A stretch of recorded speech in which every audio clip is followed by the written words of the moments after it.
Bismillahirrahmanirrahim. Assalamualaikum warahmatullahi wabarakatuh. Alhamdulillahirabbil alamin. Wassalatu wassalamu ala asyrafil anbiya'i wal mursalin wa ala alihi wa sahbihi ajmain. Rabbi shrah li sadri wa yassir li amri wahlul 'uqdatan min lisani yafqahu qawli. Allahumma salli ala Sayyidina Muhammad wa ala ali Sayyidina Muhammad kama sallaita ala Sayyidina Ibrahim wa ala ali Sayyidina Ibrahim wa barik ala Sayyidina Muhammad wa ala ali Sayyidina Muhammad kama barakta ala Sayyidina Ibrahim wa ala ali Sayyidina Ibrahim fil alamina innaka hamidum majid. Alhamdulillah, bertemu kembali kita dalam siri kuliah Ta'lim Muslimah yang diadakan pada setiap hari Rabu. Kita bertemu lagi dalam alam maya, dalam alam cyber, dalam alam digital. Apa khabar ibu-ibu muslimah di luar sana?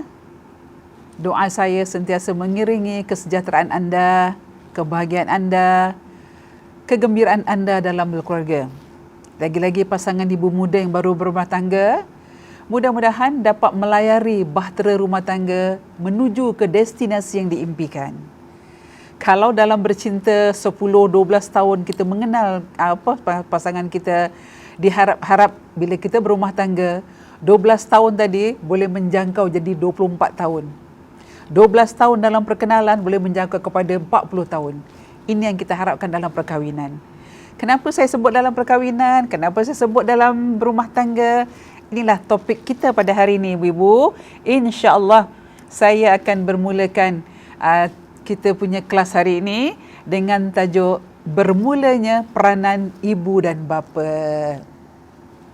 Kalau saya tanya muslimah di luar, dah berapa lama jadi seorang ibu? Dah berapa lama jadi seorang bapa? Jawapannya tentu ada berbeza-beza. Kalau ikut dengan mak kita dah jadi 40 tahun, 50 tahun bina rumah tangga. Berarti dah jadi 40 tahun jadi ibu kita. Dah jadi 50 tahun jadi ibu kita. Begitu juga dengan seorang bapa. Dan kalau kita kata yang muda-muda ni baru saja, yang ada baru nak dapat cahaya mata. Jadi belum dikatakan lagi seorang ibu dan bapa. Yang ada dah dapat cahaya mata, itulah dia ibu dan bapa. Yang ada sedang dalam meniti 2-3 tahun, Allah belum kasih lagi zuriat, insya-Allah. Sabar, ikhlas dan syukur kunci dalam rumah tangga. Sabar, ikhlas dan bersyukur adalah kunci dalam rumah tangga. Jadi ada sebab-sebab tertentu yang Allah mungkin lambatkan memberi zuriat pada kita. Ada sebab-sebab tertentu kenapa Allah memberi percepatkan zuriat untuk kita. Bagi yang dah dapat zuriat dengan awal, kadang-kadang tak diminta pun Allah dah kasih, bersyukur pada Allah. Kerana jembatan rumah tangga, penghubung rumah tangga, kemanisan dalam rumah tangga, penghubungnya adalah anak tadi, zuriat tadi. Kerana dengan zuriat tadi, rumah tangga kita akan menjadi meriah, gembira dengan tangisan-tangisan anak kecil. Tapi jangan kita lupa ibu-ibu, di sebalik kita menimbang cahaya mata, di sebalik kita, orang Jawa kata memomong, menggendong anak-anak dalam rumah, peranan kita sebagai ibu dan bapa jangan kita lupakan. Bila kita kaji pada mak kita, cari pengalaman bapa kita yang dah 20 tahun, 30 tahun membina rumah tangga, bagaimana rumah tangga ni boleh langgeng, kata orang Jawa. Kalau orang Melayu kata boleh mesra, boleh rapat, boleh kan, hanya meninggallah yang memisahkan mereka berdua. Itulah tadi, kita gunakan tiga perkara tadi. Pertama adalah kita punya sabar, ikhlas dan banyak bersyukur. Inilah dia teras dalam rumah tangga. Baik, kita kembali lagi pada topik kita, peranan kita sebagai seorang bapa ataupun peranan kita sebagai seorang ibu. Siapa tu ibu? Apa yang kita tahu tentang peranan ibu? Kalau kita buka topik ni, saya rasa satu hari kita bincang tak akan habis. Banyak. Macam-macam teori kita dapatkan bagaimana peranan. Begitu juga dalam Islam. Islam telah memberi satu garis pandu bagaimana peranan kita sebagai seorang ibu, peranan kita sebagai seorang bapa. Untuk melahirkan anak cemerlang, anak gemilang, anak terbilang, inilah peranan kita. Bila kita seorang ibu gagal dalam membentuk, mendidik pribadi anak, akhlak anak, maka anak tadi besar kemungkinan akan gagal membina, membentuk pribadi dia sebagai seorang Muslim yang sejati. Baik, peranan kita tahu, peranan ibu. Bukan setakat hamil, bukan setakat melahirkan, bukan setakat menyusukan, bukan setakat memberi pendidikan. Lebih daripada itu. Lebih daripada itu. Baik, kita jalan lagi. InsyaAllah. Siapa tu ayah? Kita selalu cakap ayah seorang yang bertanggungjawab mencari nafkah dalam rumah tangga. Memberi kita makan, pakai, minum dan segala-gala. Tapi peranan ayah tu lebih besar daripada peranan ibu. Cuma bedanya dekat sini, ayah tak dapat nak melahirkan.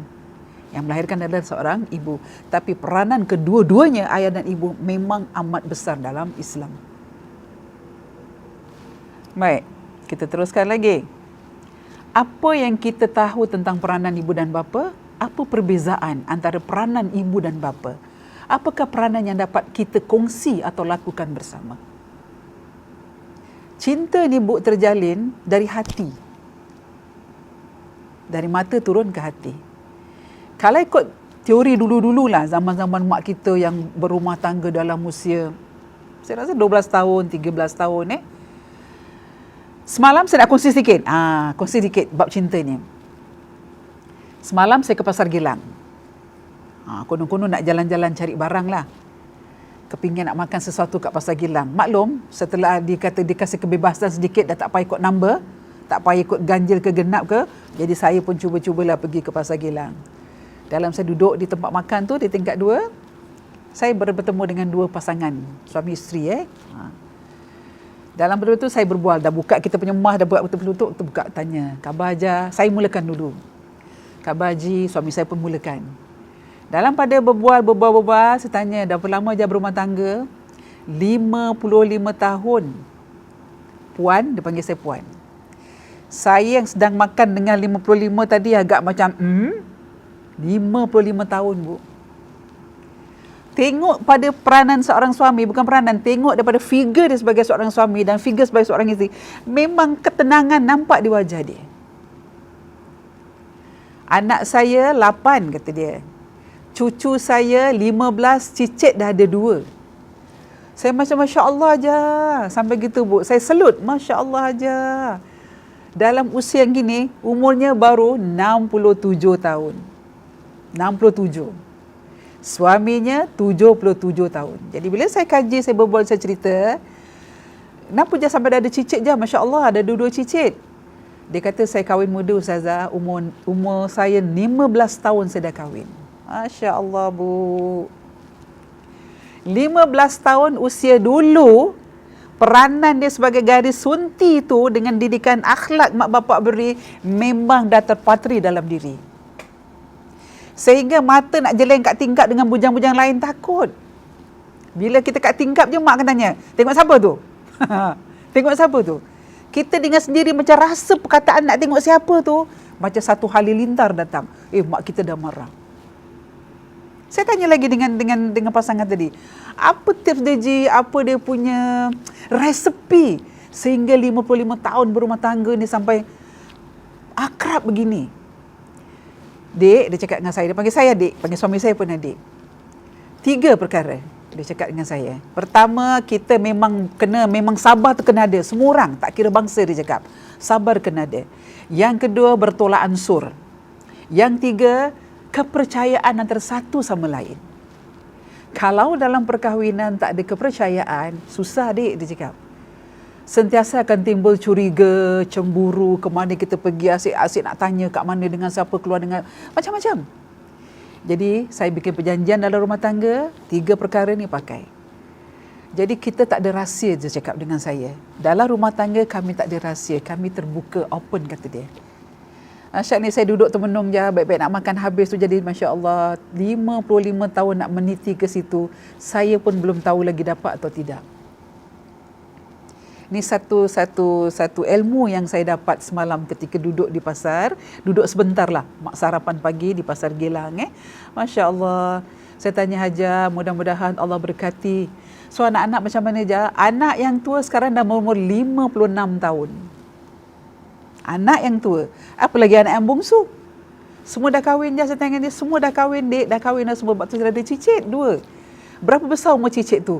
Tak besar lah Ustazah. Yang besar tu baru 1,5 tahun masuk 2 tahun. Tak besar tu Bu, dah dapat tengok cicit. Berarti berapa generasi dalam keluarga kita? Kalau kedua suami isteri tadi ni masih ada mak bapak dia, saya rasa cicit tadi dah generasi yang kelima. Yang kelima. Dah tak tahu nak panggil generasi apa. Anak kita generasi Z, XYZ. Kita generasi apa? Yang cicit kita? Masya Allah ni, sambil saya balik nak berpisah tu, saya salaman dengan dia sekejap. Saya cakap aja, mudah-mudahan tips yang Haja kasih pada saya akan kongsikan dalam rumah tangga saya dan juga dengan sahabat-sahabat saya. Ini satu contoh yang dapat kita ambil Bu. Jadi cinta ni kadang-kadang datangnya tak diduga. Kadang-kadang kita cari jodoh kita tak jumpa, kadang depan mata. Kadang-kadang tak cari, dah ada orang datang nak minang kita. Masya Allah. Ini satu jodoh Allah. Allah dah tetapkan 4 perkara. Hidup kamu, mati kamu, rezeki kamu, jodoh pertemuan kamu, kata Allah di tanganku. Tapi kalau kita tak usaha, tak akan dapatlah. Sesuatu kita kena berusaha. Baik.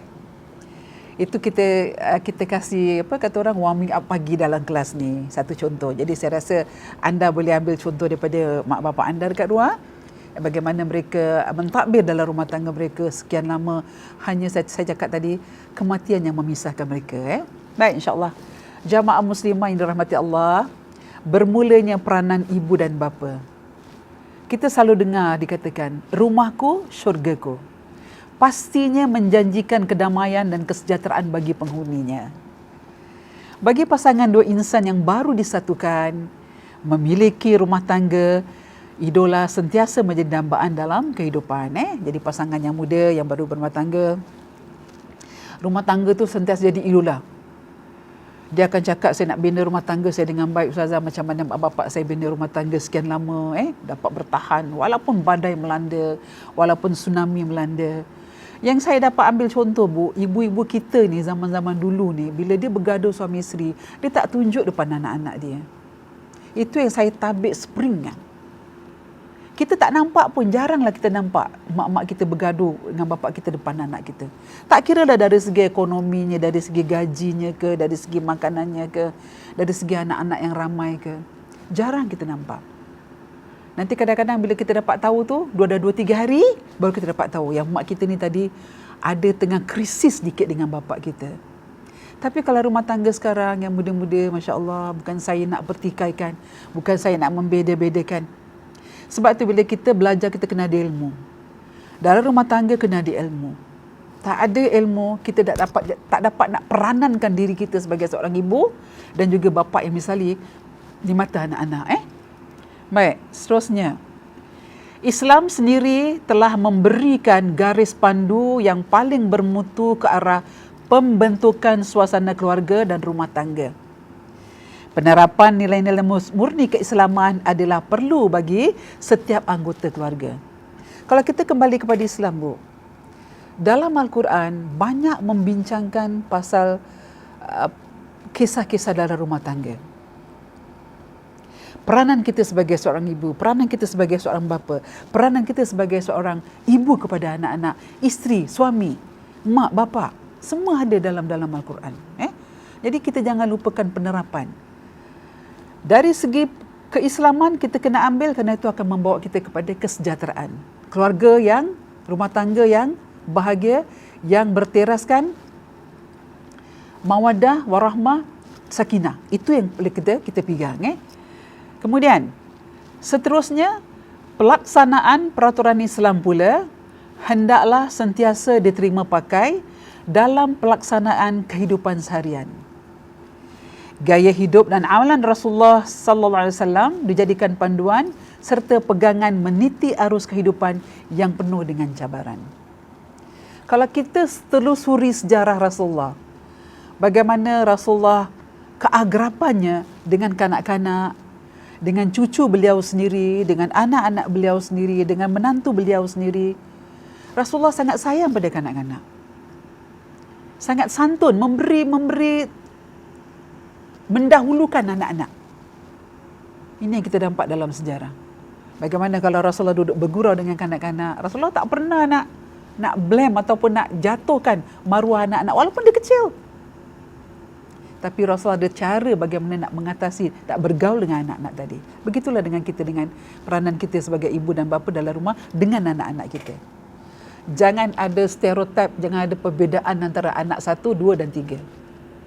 Kalau Allah memberi kita zuriat 5 anak, di antara 5 ni Bu, ada satu yang okey, yang pandai, yang betul-betul bagus, kita jangan bezakan. Bila kita bedakan antara peranan anak ni, maka di situlah kegagalan kita dalam membentuk kesejahteraan anak-anak kita. Anak juga punya perasaan yang tak suka dibeda-bedakan. Kalau dalam kata-kata kita hari-hari kita cakap, abang awak lebih baik daripada awak lah, awak tengok macam gini, hari-hari perkataan tu termasuk kat dalam telinga dia, lambat laun pun jiwa dia akan memberontak. Dia akan labelkan diri dia, memang aku anak tak guna pada dalam rumah. Mak tak pernah puji, bapak tak pernah puji, apa saja aku buat tak pernah puji. Yang dipuji adalah abang ke kakak dia sebab mereka bagus. Tapi jangan lupa Bu, kadang-kadang anak-anak yang kita marah, yang kita herdik, yang kita beda-bedakan dia dengan yang lain, inilah anak yang kadang-kadang boleh menjaga kita sampai kita menutup mata. Yakinlah. Kerana doa ibu tu tak ada hijab, tidak ada pelindung, terus Allah kabulkan. Justru itu kita sebagai seorang ibu, sebagai seorang ayah, jangan kita melantunkan, jangan kita menyuarakan, jangan kita mengeluarkan apa saja yang boleh kita keluarkan. Impaknya kepada anak. Tidak mustahil besok bila anak tu besar, dia bawa keluarga dia berumah tangga, ciri-ciri keluarga dalam rumah tangga dia sama dengan ciri-ciri mak bapak dia. Bila kita tegur, jangan terperanjat kalau anak kata, dulu mak macam gini apa? Dulu bapak macam gini. Jadi saya dah terbentuk, dah terbina, acuan tu dah ada dalam diri, maka inilah jadinya. Jangan sampai. Kita boleh marah anak-anak kita. Pernah tak kita dengar? Anak jangan derhaka kepada orang tua, tapi kadang-kadang kederhakaan tu ada dalam diri kita sebagai seorang ibu dan bapa. Kadang kita lupa. Nanti saya timbulkan satu kisah. Zaman Saidina Umar, yang mengatakan kamu sebagai bapa derhaka kepada anak kamu. Jangan kita label anak saja sebagai boleh berderhaka pada kita, tak boleh derhaka pada kita. Tapi jangan lupa diri kita sebagai ibu dan bapa. Baik, kita teruskan. Perlakuan ibu bapa cermin peribadi anak-anak. Saya pernah mengatakan, kalau kita, suami kita dalam tugasan sebagai seorang polis, sebagai seorang army, kadang-kadang ketegasan dekat tempat kerja tu terbawa-bawa dalam rumah. Semuanya berdisiplin. Kadang-kadang anak tak boleh terima. Kita sebagai seorang isteri kadang-kadang tak terima. Abang ni keras sangat lah bang. Macam dia dah terbiasa terdidik dalam kerjaan dia. Command dia dengan officer ke dengan dia punya dia punya orang atasan. Kena macam betul-betul. Kadang perkara ni terbawa balik dari rumah. Tapi kita yang dididik oleh mak bapak kita dalam kelembutan, kadang-kadang tak boleh terima. Anak adalah anugerah Tuhan dan sebagai amanah kepada ibu bapa untuk mengenalkan kepada penciptanya. Bukan setakat kita yang kenal tau, anak. Sebab tu Bu, dalam Islam digalakkan apabila seorang isteri ni, bagi pasangan muda seorang isteri yang baru saja diisytiharkan hamil oleh doktor, 2 minggu ke 3 minggu ke 1 bulan. Biasanya kehamilan ni kita akan sadar ke 2 bulan 3 bulan. Bila dikatakan doktor anda hamil saja, maka di situ terletak peranan kita sebagai seorang ibu. Islam menggalakkan Bu, kalau boleh kita berbual dengan anak kita dalam janin tadi, walaupun dia belum membesar, belum berbentuk lagi janin, tapi kita digalakkan seorang bapa berbual. Apa khabar anak ayah kat dalam? Dah solat ke belum? Apa khabar anak ayah? Sihat tak kat dalam? Jangan noti-noti, jangan nakal-nakal. Kesian bonda nak bawa perut ni kan. Sama-sama bantu. sampai dia dilahirkan. Kerana komunikasi, Bu, jangan ingat anak dalam kandungan tak dengar apa yang ibu bapa cakap. Sebab tu bila dia lahir saja, dia menangis, bila kita azankan dia, suara bapa tadi azan dan iqamatkan dia, dia akan buka mata mencari-cari, inilah suara yang aku dengar setiap hari dalam kandungan ibuku. Dia buka mata dan nampak je bapaknya, ini bapakku. Kadang-kadang kita tengok, ya Allah Ustazah, cucu saya dekat hospital, baru lahir mata dah terbuka Ustazah. Kita cakap apa? Anak-anak sekarang Ustazah, tengok anak Melim yang terbuka. Padahal dia dengar azan suara bapak tu, Bu. Ini yang aku cari, kata dia. 9 bulan dalam kandungan hanya aku dengar, tapi bila dah sekarang keluar, inilah wajahnya. Masya Allah, Bu. Belum lagi suara ibunya tadi. Yang mengajikan dia, kita digalakkan, Bu. Kalau boleh dalam kandungan kita pertama, 3 bulan, 4 bulan, 5 bulan, kita banyakkan mengaji. Kita selalu diberi pengajaran oleh ustazah, kau nak dapat anak yang baik, bacalah surah Maryam. InsyaAllah anak kita surah Yusuf. Bukan nak handsome-nya, tapi nak keimanan dan ketakwaannya kepada Allah Subhanahu Wa Taala. Handsome tak handsome, itu memang lumrah Allah ciptakan manusia. Sedangkan anak Nabi Adam, Qabil dan Habil saja boleh bergaduh kerana kehandsoman dan kehodohan mereka tadi. Ini kan pula kita yang sekarang dah dipandu dengan Al-Quran. Mari kita buka minda kita. Bagi ibu-ibu muda yang di luar, yang mungkin sekarang dia dalam tahap menatang anak-anak kita yang baru berkahwin ni, baru nak menerima anak, cari ilmu, banyakkan ilmu di dada, terutama dalam akidah Islam, agar kita menjadi ibu yang betul-betul, ibu yang di mata anak-anak tu, inilah idolaku. Jangan sampai anak kita tengok kita, nampak je muka kita, kau tengok mak aku, dia boleh cerita kat luar. Ni aku keluar, kejap lagi dia telefon aku, dia SMS, engkau kat mana, dengan siapa, pukul berapa balik. Ini perkataan aku dah jemur dengar. Tapi kita tukar taktik kita. Sejauh mana peranan kita apabila kita ada anak dewasa, anak tu balik dari kerja, kita raikan dia, Bu, macam kita raikan pengantin. Cuma tak ada kompang je. Dah balik anak ibu, dah balik handsome boy ibu, dah balik boy. Apa saja perkataan yang awak panggil dia ketika kecil, bawa sampai dewasa. Ada anak pula kadang-kadang, Bu, jangan macam inilah, abang dah besar lah, malu lah. Tapi bila cakap malu, jangan kita jangan minder, jangan ketepikan diri. Ini kan anak ibu. Salah ke kalau anak ibu nak peluk-peluk? Tak salah. Sebab itu anak kita. Kemesraan ni, Bu, inilah akan bawa kepada rumah tangga mereka. Baru mereka mengatakan, inilah ibu aku, inilah ayah aku, idola aku, inilah dia. Sejauh mana? Cuba, Bu, kita cuba. Bila SMS dia, jangan tanya, abang, where are you? What time nak balik? Dengan siapa abang keluar? Kita tukar, Bu. Cuba kita tukar balik. Abang, I'm still loving you. Tukar. Bila dia dengar perkataan tu, I'm still loving you, dia terperanjat tak, Bu? Sebab kita tak pernah gunakan perkataan tu dalam SMS pada dia. Kadang-kadang kita gunakan kemarahan kita. Lagi-lagi pukul 10 janji nak balik, tak sampai rumah. 11 tak sampai rumah. 11.30 tak sampai. 12:05 baru dia sampai. Dia masuk pintu aja, apa kita cakap dengan dia? Mesti dia kena marah punya. Jadi kita tukar. Nak jadi peranan, nak jadi kita ibu yang idola di mata anak-anak, kita tukar. Konsep kita tukar peranan kita, bukan peranan kita tukar cara kita membetulkan anak-anak kita. Baik, kita teruskan. Anak yang terdidik dengan acuan pemberian Allah tidak akan derhaka. Nampak? Anak yang dididik dengan pemberian Allah, acuan yang betul, tidak akan derhaka. Kemudian, apabila kita dengan acuan yang betul, insya-Allah, kemana anak tu pergi, anak akan ingat kita. Contoh mudah lah, Bu. Jari kita ni ada 5. Betul? 5 jari kita ni. Adakah 5 jari ni semuanya bentuknya sama? Tak kan? Ada panjang, ada pendek, ada tinggi, ada rendah. Ada ibu jarinya, ada jari telunjuknya, ada jari kelingkingnya, ada jari manisnya, ada anak jarinya. 5 ni Bu tak sama bentuknya. Begitulah peranan kita dan juga sifat anak-anak kita dalam rumah.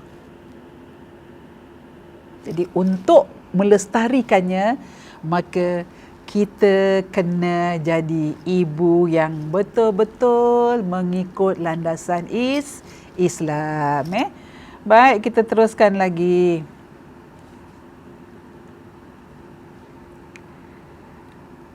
Soal anak tadi saya katakan, anak jangan derhaka kepada kedua orang tua. Tapi kadang-kadang kita lupa, kederhakaan tu ada pada diri kita untuk anak-anak tadi. Satu kisah dapat saya petik.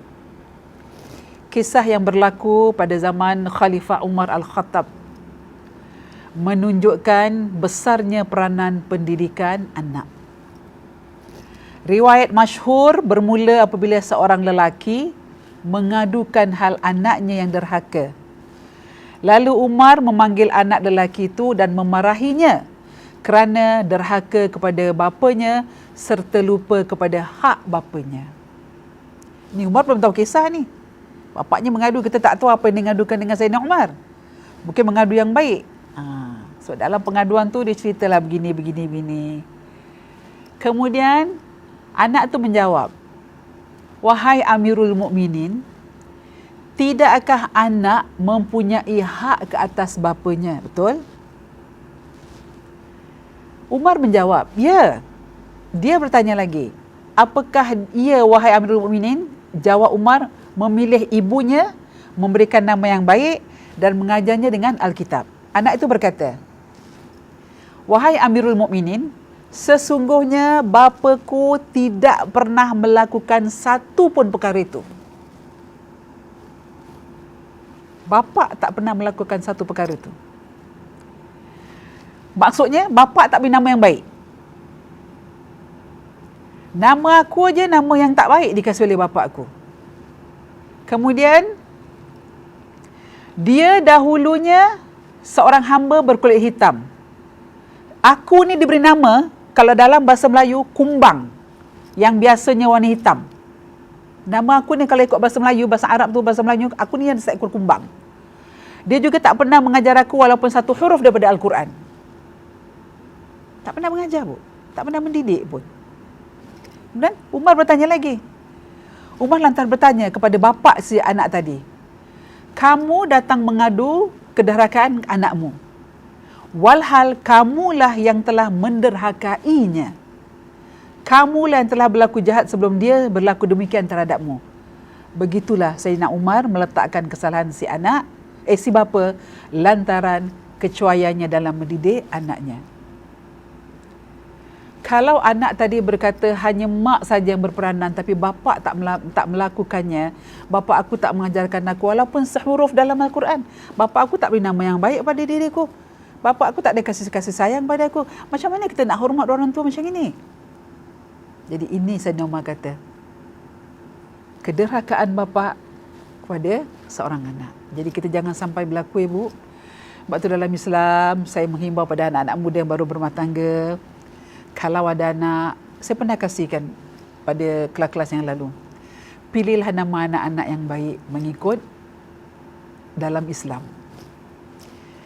Kalau lelaki, bermulalah dengan nama Muhammad, Abdullah ataupun Abdul. Yang perempuan bermula dengan nama Siti ataupun Nur. Silakan. Kerana bila nama ni yang baik, Bu, akan dibawa sampai ke tiang lahat. Nama yang baik akan disebut-sebut. Lagi-lagi nama tu baik, kepribadiannya baik, akhlaknya baik, tingkah lakunya baik, memang tak dapat dinafikan, maka inilah akan menjadi perbualan pada orang kebaikan dia. Dalam pepatah Melayu mengatakan, harimau mati meninggalkan belang, gajah mati meninggalkan gading, manusia mati meninggalkan nama yang baik. Jadi ibu muda kat luar, anak-anak muda yang baru berumah tangga, yang dah berumah tangga, nak pilih nama, kita rujuklah pada ustaz-ustazah yang boleh memberi arti. Bila nama tu nak dikatakan nama Arab, kita rujuk dalam bahasa Arabnya.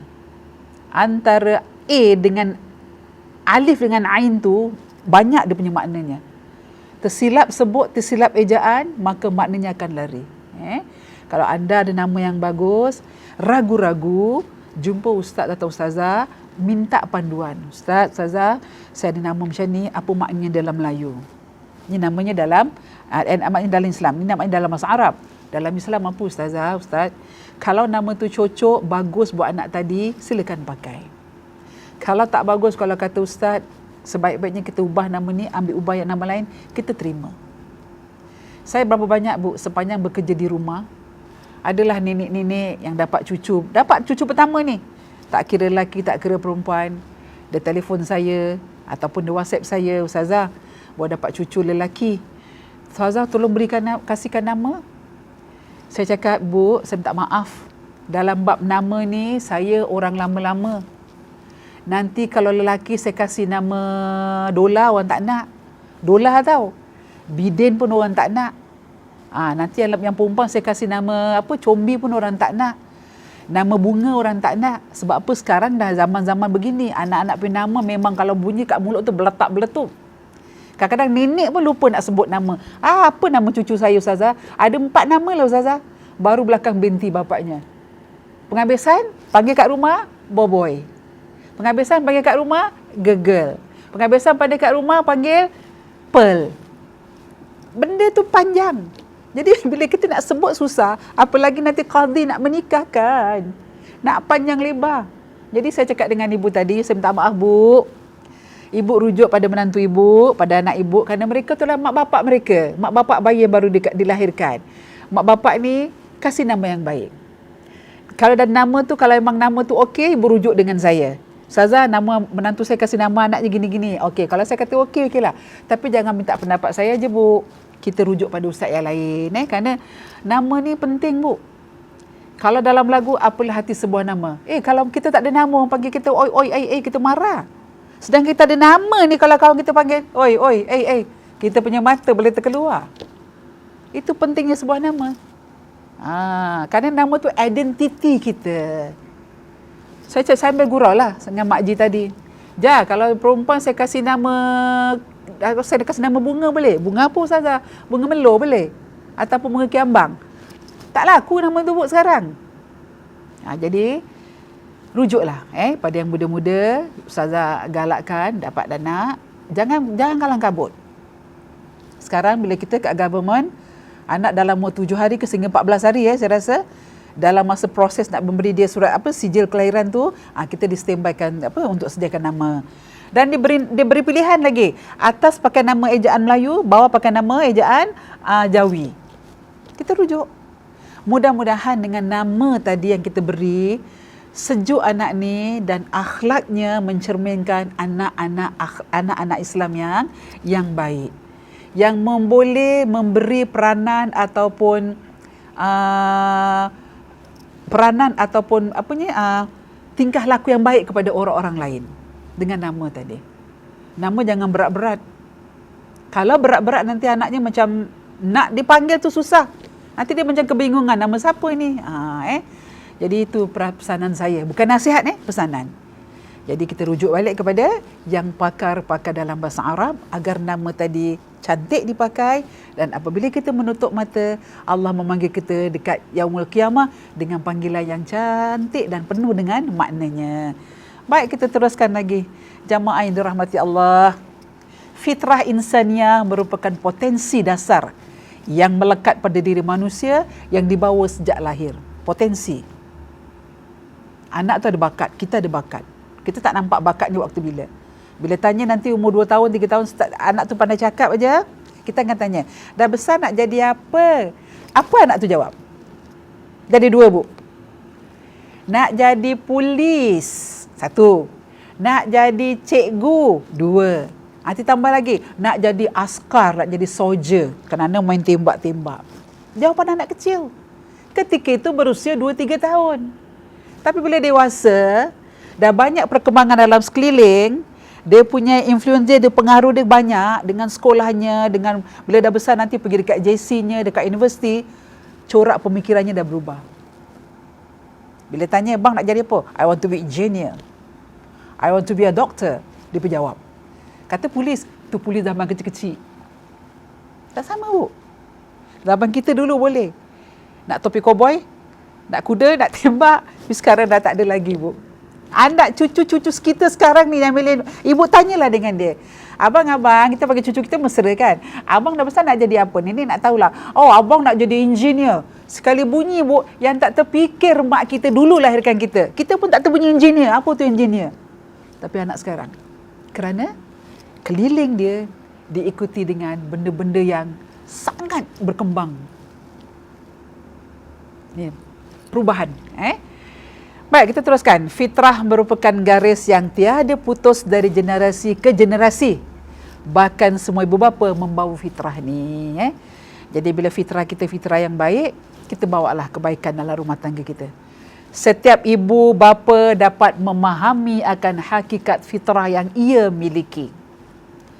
Begitu juga bagi seorang anak, akan lebih mengerti akan keadaan ibu bapanya dengan menyelami sifat bawaan yang sedang mengalir dalam kepribadian ibu bapa mereka. Saya ambil satu cerita, Bu. Bagaimana peranan seorang anak. Kalau kita dengar pemuda yang bernama Uwais Al-Qarni. Uwais Al-Qarni, pemuda Yaman.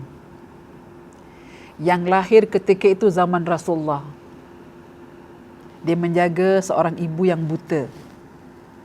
Ni kalau kita melahirkan anak yang baik, Bu. Kalau kita sebagai seorang ibu yang tekun dalam akidah Allah, dalam akhlak, dalam apa saja pembentukan Islam, akan lahir anak-anak kita intelektual Islam yang sejati. Uwais Al-Qarni, seorang pemuda yang sopak Allah kasih dia. Yang tak handsome. Penyakit kulit. Tapi menjaga seorang ibu tua yang buta. Satu hari, dia rindu nak jumpa Rasulullah. Dia datang, dulu mana ada telefon, Bu. Pager pun tak ada. Sekarang dengan video call dah nampak. Dia rindu, minta izin dengan ibu tadi, Bu, saya nak jumpa Rasulullah di Madinah. Antara Yaman nak pergi Madinah tu, jauh. Dulu tak ada kenderaan MRT. Yang punya harta benda, dapatlah beli unta untuk sebagai tunggangan kenderaan mereka. Yang tak ada harta, Bu, jalan kaki. Berbulan-bulan lamanya Uwais Al-Qarni. Dengan izin maknya, wahai Uwais, mak izinkan dengan syarat, jumpa ke tak jumpa Rasulullah, balik. Jumpa ke tak jumpa, balik sebab mak uzur. Dia mandikan ibunya, dia makankan ibunya, segala, Bu. Sehingga ibunya tak pernah jejakkan kaki di atas bumi jalan. Dia gendong, Bu. Subhanallah. Sebab tu Uwais Al-Qarni doanya didengar di langit, tidak di bumi. Peranan seorang anak. Bila sampai kota Madinah, malangnya ketika itu Rasulullah tak dekat rumah. Rasulullah sedang keluar. Tunggu kat depan rumah. Bila ditanya, Rasulullah tak ada. Ketuk pintu Sayyidah Khadijah, Sayyidah Aisyah buka pintu. Assalamualaikum, saya nak berjumpa dengan Rasulullah. Maaf, Rasulullah tak ada hari ini, keluar kota. Ada tugas yang penting. Bila baliknya, tak tahu baliknya. Biasanya aku dah sampai kat luar kota, Rasulullah balik lambat. Duduk. Sampai dia sanggup pergi dekat tempat mimbar, Bu.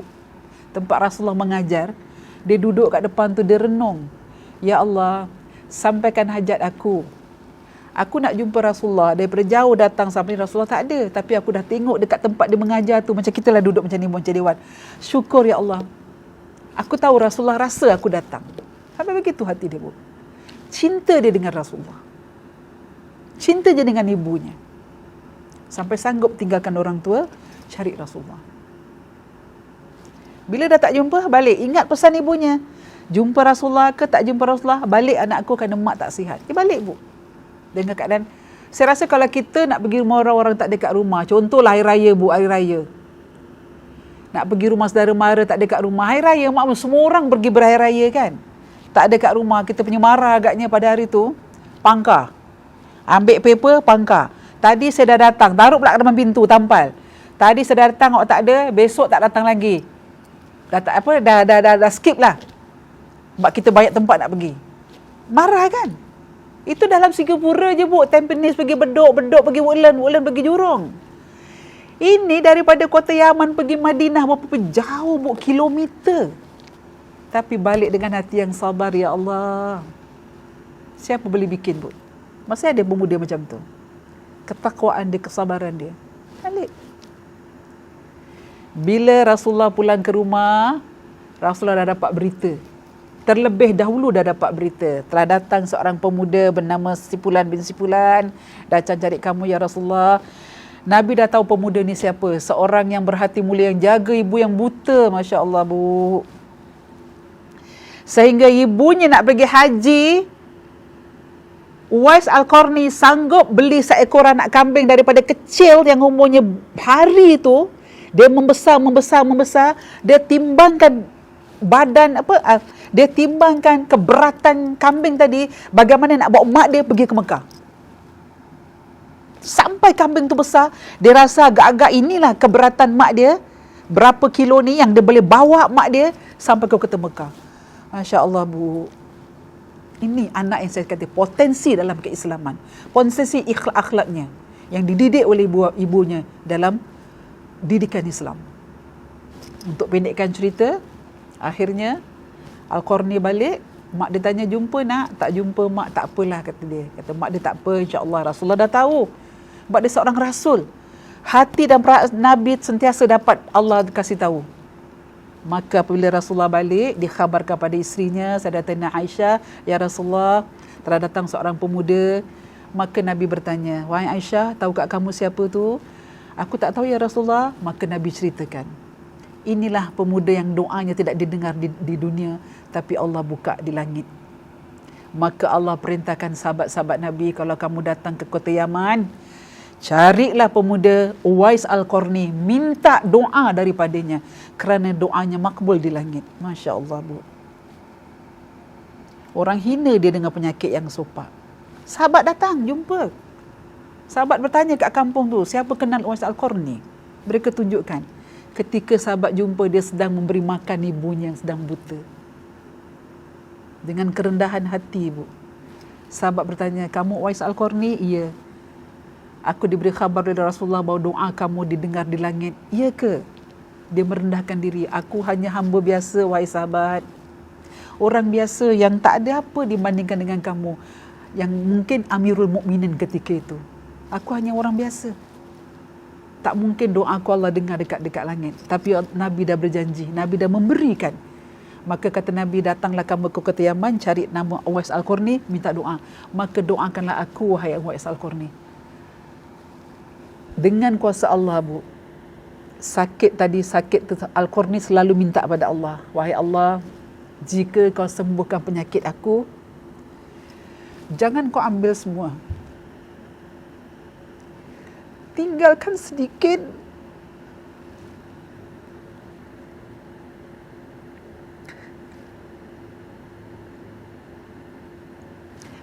Agar aku rasa nikmat-Mu, wahai Allah.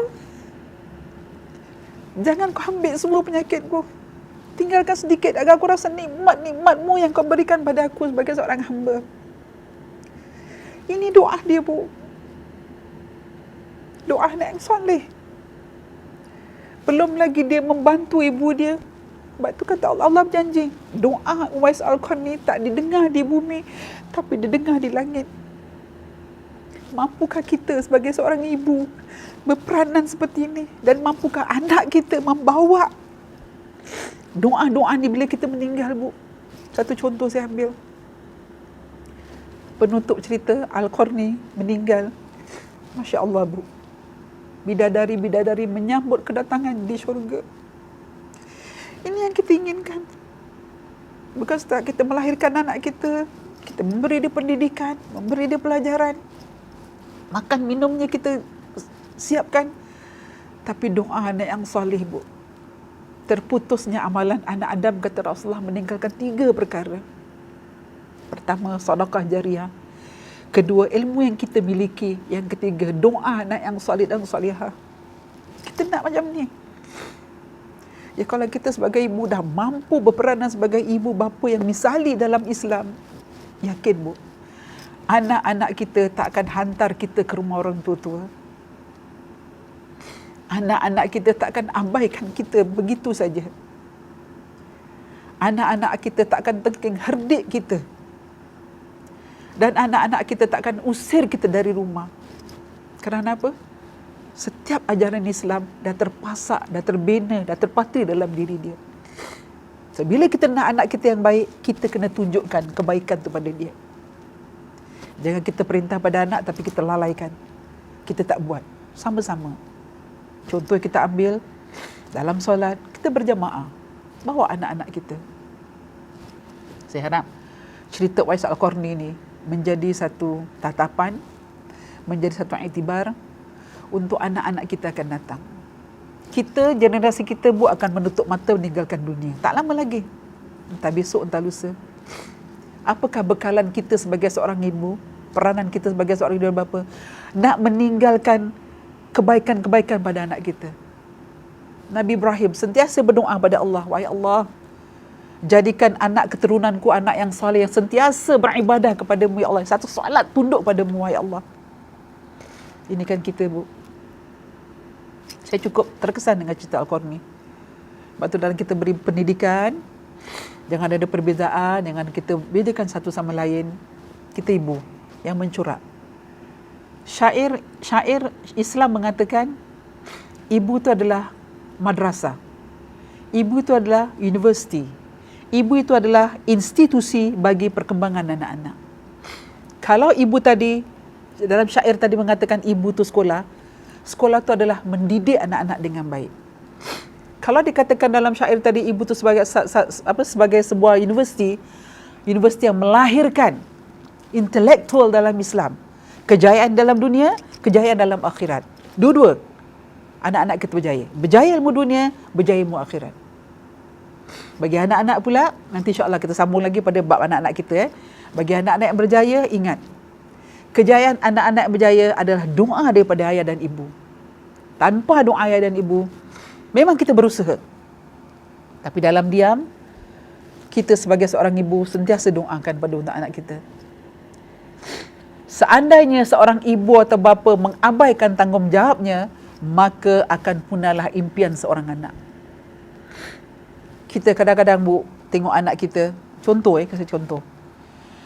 Bila salaman dengan orang luar sampai bercium-cium tangan. Bila salaman dengan kita macam suka-suka, taruh kat dagu lah, taruh kat pipi lah, taruh kat sini. Macam tak serius salam. Kenapa? Seperti perkara kecil tu. Bila kita cakap dengan anak kita, salam bang, makcik tu ni kawan ibu, anak kita betul-betul lah khabar cik, dia punya salaman tu. Kalaulah anak kita dapat macam tu, yang betul-betul salaman kita, betul-betul yang keakraban, kemesraan, kita akan bahagia hidup kita. Anak cinta Allah akan kenal ibu bapanya. Anak yang cinta pada Allah akan kenal ibu bapanya. Jadi kita sebagai tanggungjawab kita ni, peranan kita besar, Bu. InsyaAllah. Baik, seterusnya. Anak adalah buah kehidupan dan belahan jiwa kita. Mereka adalah simpanan yang berharga. Anak merupakan aset dalam diri kita. Aset apa, Bu? Aset dunia dan akhirat. Bila kita meninggal, kita harapkan doa-doa mereka ni lah yang sentiasa mendoakan kita. Rabbana hablana min azwajina wa zurriyatina qurrata a'yun waj'alna lil muttaqina imaman. Rabbi firli wa liwalidayya warhamhuma kama rabbayani saghira. Dan macam-macam lagi doa yang kita minta pada anak kita. Jangan sampai bila kita masuk dekat tiang lahat, seutas doa pun tak terlintas kat bibir dia, Bu. Ini yang kita takutkan. Justru itu saya cakap tadi, kita kena main peranan, kita kena tunjukkan, kita model pada anak-anak kita. Inilah ibu, inilah ayah. Jadi bila dia besar, dia membawa keluarga dia, dia akan contoh. Dia akan cerita pada anak-anak dia, pada generasi dia. Dulu ayah dididik oleh nenek, dulu dia dididik oleh datuk, begini. So bila cucu kita dapat, dia akan cakap, kita akan tanya, kenapa abang buat macam ini? Oh, ayah cakap kan, dulu nenek pernah ayah macam ini. Kebaikan. Bila kita berfikir positif, hati kita tenang. Datang keluar aura kita yang positif. Tapi kalau kita berfikir negatif, hati kita ada start hati yang tak baik, aura kita akan keluar aura yang tak baik. Aura ni menunjukkan kita, Bu. Nampak? Kalau kita happy, gembira, berpositif thinkingnya, dekat dalam kita ni, insya-Allah bersih. Bila kita berbual dengan orang, jumpa dengan orang akan tengok kita. Kadang orang tak sangka umur kita 70 tu, orang tak sangka. Orang tanya berapa umur? Contoh, berapa umur Ustazah? Saya 62. Tak macam 62, macam 22. Ya ke tu, macam 22. Kenapa? Positive thinking. Bila kita berfikir positif aja, Bu, dalaman kita insya-Allah bersih. Bersih segala-galanya. Dan maka aura positif tu akan keluar dalam diri kita. Kita bukan minta dia puji, tapi orang boleh menerka, orang boleh menerbak, boleh tengok gerak-geri kita. Macam mana keadaan kita. Baik. Anak-anak yang soleh adalah puncak dari harapan dan cita-cita setiap orang tua dan merupakan amal orang tua yang terbaik dunia dan akhirat. Ni dia, peranan kita, amalan-amalan kita, insya-Allah. Jadi, kita akan merasakan kebahagiaan dengan keadaan mereka. Kita suka, Bu, bila cucu tak datang, kita cari. Bila cucu dah datang, kita cakap apa? Datang pula abang, kang sirak lain, kotor lain, bising lain. Kita pula yang buat macam tu. Bila dia kata nak balik, nenek, adik nak balik. Balik. Lekas sekarang juga balik. Nenek dah bingit. Jangan, Bu. Jembatan kasih sayang kita adalah cucu kita. Tanpa mereka, kita tak akan tengok ni. Kita suka kan? Selalu orang tanya, Ustazah dah ada cucu dah? Alhamdulillah, berapa Ustazah? 1. Mana Ustazah sayang? Cucu ke suami? Mestilah suami. Kenapa Ustazah cakap suami? Sebab dia ada CPF.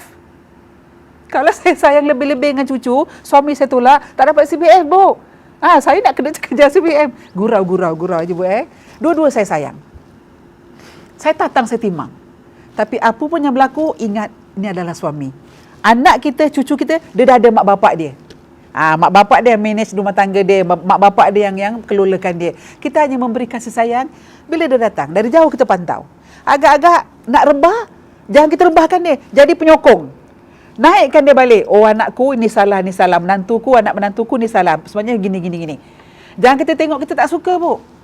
Kadang-kadang benda rumah tangga ni, benda kecil ni jadi punca. Lagi-lagi anak kita kahwin tu memang kita tak suka dengan menantu kita. Memang tak suka, kita ada jodoh, ada pilihan. Contoh, ada pilihan kita sendiri. Bila anak kita ikut pilihan dia, start kita dalam rumah. Ada je yang tak kena. Cuba kita buang negatif-negatif. Nak aura tadi kan? 62 nak jadi umur berapa tadi? 22 kan? Tukar kita punya cara. Kita sayang. Panggil menantu, jangan menantu. Wahai anak menantuku. Panggil. Yang tadi mungkin menantu kita tu tak pernah rasa kasih sayang panggilan macam tu. Bila dipanggil oleh ibu mertua, mana anak menantu ibu? Contoh, dia pun datang. Saya, Bu. Dia rasa megah tau, Bu. Mertua aku panggil aku bukan menantu, anak menantu. Berarti anak menantu dah sebati dalam keluarga kita. Ini sekarang saya dengar budak-budak sekolah N-level tengah periksa kan? Tengah periksa hari ni, hari pertama saya rasa. Jadi kalau anak tu balik sekolah, cucu balik sekolah, Nek penatlah, tanya. Raikan dia, Bu. Raikan dia mana satu cucu dah besar. Macam mana kakak abang tadi periksa macam mana? Allah, Nek, susahlah, Nek. Tepuk bau dia. Pegangan ni, Bu, penting. Baik nenek, baik mak, baik bapak. Kalau anak yang masih sekolah, dia balik rumah agak sugul kerana soalan-soalan tadi dia tak dapat. Boleh jawab tapi agak sukar, peluk dia. How are you today, darling? Your exam? I trust you. You can do it. Try your best. Cakap macam tu. Kasih 2 jari, 3 jari. Ataupun kita memang try gini. Anak rasa, mak aku rupanya faham aku. Ingat dulu sekolah lain kita sekarang kan. Peluk dia. Pelukan ni, Bu, boleh mencairkan, boleh melunturkan segala masalah yang dia fikir tadi dekat sekolah. Peluk dia. I love you, darling. Peluk. Anak kita kan. Berapa tahun tu umur dia? 20 tahun, awak nak peluk, silakan. Anak kita apa? Aurat kita, murim kita, silakan. Tapi kerana anak perempuan ni dah ada malu sikit dengan bapa. Umur 15 tahun, kalau bapa ni nak peluk-peluk, kita jauhkan sikit lah. Bukan kita tak kasih bapaknya nak peluk-peluk anaknya, boleh. Tapi kadang anak tu sendiri yang perempuan, tak nak lah ya, kakak dah besar tak nak peluk-peluk. Okey, kita kena akur dengan keputusan dia. Apa pun yang berlaku, kita gather sama-sama. Peluk dia. Ibu yakin. Tak apa, hari ni susah sikit, besok Allah kasih senang. Kasih dia doa, Bu. Ibu pernah sekolah dulu, pernah lupa tau. Kalau ibu lupa, nanti nenek cakap apa tau bang? Apa nenek cakap? Baca bismillah 7 kali. Di saat abang nampak kereta apa-apa, soalan kertas tu abang baca Bismillahirrahmanirrahim, Bismillahirrahmanirrahim, Bismillahirrahmanirrahim. 7 kali abang baca. InsyaAllah Allah akan balikkan jawapan-jawapan kat depan mata mana yang abang dah belajar. Kasih dia panduan. Jangan bila dia balik, macam mana hari ni belajar? Hari susah lama. Adalah kau tak belajar. Anak orang lain ibu tengok semua belajar tekun dengan buku. Kau balik dengan game. Dia dah bingit tau bu. Jangan buat. Jadi ingat, positive thinking akan lahirkan hati yang bersih, aura kita akan naik kepada positif. Baik. Pakar pendidikan mengatakan, menanam sebuah nilai dan pemahaman terhadap anak sudah cukup ketika anak sampai umur 7 tahun dan sulit sekali mengubah anak pada tahun-tahun setelah itu.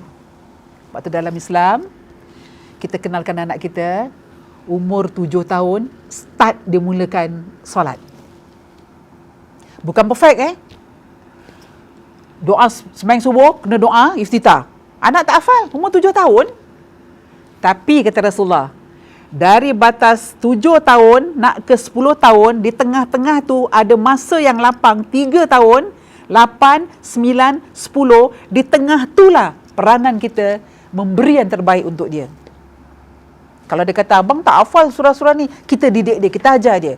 Okey abang, nak solat zuhur, pertama abang kena gini, baca Fatihah, baca doa iftitah. Macam mana baca? Pelan-pelan. Saya rasa dalam 3 tahun tu bu, daripada 7 sampai 10, kat tengah-tengah tu, anak kita dah hafal. Anak sekarang cepat. Kita cakap sikit je dah mula. Dah boleh kenal.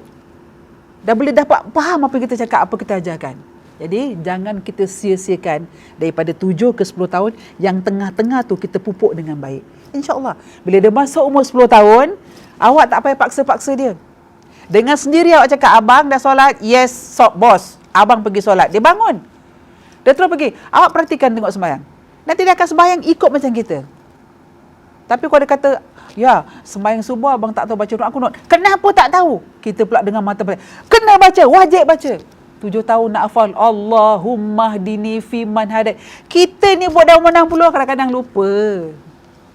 Bila dah sujud apa lagi? Sujud sawi kan? Ustazah tadi lupa baca doa kunut, doa kunut dalam subuh. Jadi, ingat kata pakar tadi, menanamkan suatu nilai yang pemahaman terhadap anak dan cukup ketika sampai umur 7 tahun dan sulit sekali untuk mengubah di tahun-tahun berikutnya kalau dia dah kaku, dah lali lah. Sebab kata orang tua-tua, nak melentur daripada rebung. Dah sampai kat buluh, dah susah. Buluh dah straight, dah keras. Rebung tu lagi lembut. Rebung ni terletaknya dekat dalam buluh tau. Sebelum jadi buluh tu dia akan keluar cantik. Di situlah kita boleh potong rebung tadi lembut. Sampai begitu sekali peribahasa orang tua-tua kita dalam mendidik anak-anaknya. Jadi insya-Allah mudah-mudahan masa mencemburui kita. InsyaAllah kita bertemu lagi pada akan datang di hari dan waktu. Sebagai ibu bapa, saya bukan nasihat tapi memberi pencerahan sedikit. Jadilah ibu bapa yang senang di mata anak melihat. Jadilah ibu bapa idola pada anak-anak. Kita bangga bila anak kita naik dekat atas pentas kat sekolah. Bila guru tanya, siapakah inspirasi kamu dalam kehidupan? Anak akan jawab, kedua ibu bapa saya, my parents. Bila cikgu tanya, ada parent awak kat sini? Kita pun dengan bangun. Bila kita bangun, orang klip tangan, tepuk tangan. Nanti guru tanya, apa resipi? Apa dia punya metod awak kasih pada anak sehingga anak berjaya? Kita kongsi. Jangan lokek. Dan tanamkan diri anak kita sifat pemuda Uwais Al-Qarni yang sanggup menjaga ibunya, bukan kerana sanggup, tapi tanggungjawab sebagai seorang anak. Sehingganya kata Rasulullah, doanya tidak didengar di bumi, tak didengar di bumi, tapi doanya dengar di langit. Masya Allah, Allah buka langit. Naik doa Uwais Al-Qarni. Sehingga meninggalnya Al-Qarni, bidadari-bidadari datang menunggu mereka, dia dekat dalam syurga. Masya Allah. Inilah dia sedikit sebanyak kita kongsi sama ibu kita kongsikan. Mana yang baik kita ambil, yang tak baik jaga dengan sempadan. Sesungguhnya yang baik pencerahan saya pada hari ini datang daripada Allah, yang kurang daripada diri saya sendiri. Saya pun lagi banyak mencari, mudah-mudahan kita sebagai ibu, sebagai seorang wanita, kita ingin terbaik dalam keluarga kita. Bila kita ingin terbaik, peranan kita sebagai ibu dan bapa, suami dan isteri, jangan kita lupakan. Jangan kita sibuk dengan mencari nafkah dekat dunia, kita lupa, kita abaikan pendidikan pada anak-anak. Seimbang. Kalau kita mengaji kat rumah, bawa anak-anak kita. Kalau anak kita tanya, ibu, abang tak pandai baca Quran. Sekarang kita ada buku Iqra. Ada jilid 1 sampai 6. Banyak panduan-panduan dekat dalam Google kita boleh ambil yang berunsurkan yang baik lah. Cara-cara macam mana mempercepatkan kita mengaji ataupun baca Quran dalam Google. Kita boleh klik. Sekarang ada macam-macam. Klik aja button Quran. Daripada juzuk 1 sampai ke juzuk 30. Klik aja, kita boleh dengarkan bacaan-bacaan yang baik. Apa pun yang kita lakukan, ingat ibu-ibu, syurga terletak di tapak kaki kita. Gagal membina keluarga, maka kita gagal membina situasi anak kita. Bila kita berjaya membina keluarga kita, berarti anak-anak kita akan menjadi anak yang cemerlang, gemilang dan terbilang. Berjaya ilmu dunia, berjaya ilmu akhirat. Akhir kata, mari kita sama-sama baca tasbih kafarah dengan surah Al-Asri. Mudah-mudahan kita bertemu lagi pada minggu yang akan datang. Bismillahirrahmanirrahim. Subhanakallahumma wa bihamdika ashhadu an la ilaha illa anta astaghfiruka wa atubu ilaik. Bismillahirrahmanirrahim. Wal 'asr. Innal insana lafi khusr illa alladhina amanu wa 'amilus salihat wa tawassaw bil haqq wa tawassaw bis sabr. Sadaqallahul azim. Kita bertemu lagi di hari dan waktu yang sama. Akhir kata, Assalamualaikum warahmatullahi wabarakatuh.